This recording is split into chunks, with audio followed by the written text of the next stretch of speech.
चुनाव आयोग ने मध्य प्रदेश में 17 तारीख को ऐलान कर दिया है, 17 नवंबर को होंगे चुनाव। हमारे साथ भारतीय जनता पार्टी के प्रत्याशी, पूर्व प्रदेश अध्यक्ष और वर्तमान में सांसद जबलपुर के जो पश्चिम विधानसभा के उम्मीदवार हैं, उनसे आइए बात करते हैं कि अब उनके लिए कितनी चुनौती है।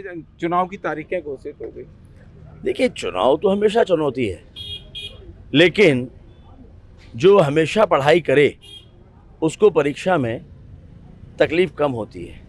तो भारतीय जनता पार्टी के कार्यकर्ता 12 महीने ही जनता के बीच में रहते हैं। चुनावी मौसम में हम जनता के बीच में नहीं आते, और सांसद होने के नाते मेरा भी नियमित रूप से कार्यक्षेत्र बड़ा होने के बावजूद भी अपने तरीके से आना जाना चलता रहा है।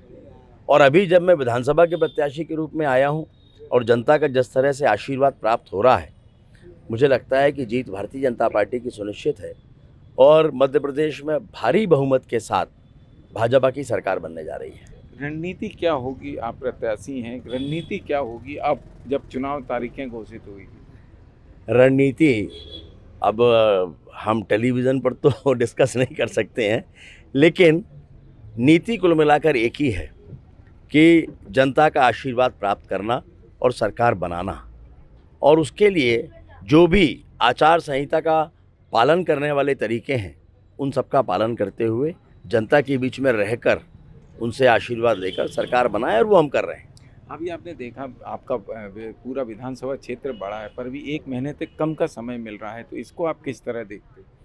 नहीं, ये नई बात नहीं है। हमेशा से चुनावों में समय इतना ही मिलता है, कभी भी बहुत अधिक समय चुनाव में नहीं मिलता। लेकिन मैंने फिर कहा कि जिसका होमवर्क नहीं होता उसको इस समय में कठिनाई जाती है, और हमारा होमवर्क हमारे पार्टी के कार्यकर्ताओं के बूते जनता के साथ जो उनका कनेक्शन होता है वो पहले से ही होता है, और इसलिए कहीं पर भी कठिनाई महसूस नहीं हो रही है।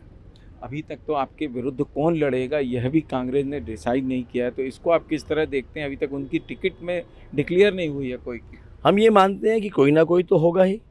जो सिटिंग एमएलए हैं वो भी हो सकते हैं, कोई दूसरे भी हो सकते हैं, लेकिन वो कांग्रेस तय करेगी। वो हम उस पर नहीं विचार कर रहे हैं कि कौन होगा, क्योंकि हमारा चुनाव में भारतीय जनता पार्टी की जो कार्यपद्धति है, अपने किए गए कार्यों के आधार पर जनता के बीच में जाना, अपनी नीतियों को, अपने विषयों को जनता के सामने रखना और उसके आधार पर आशीर्वाद मांगना।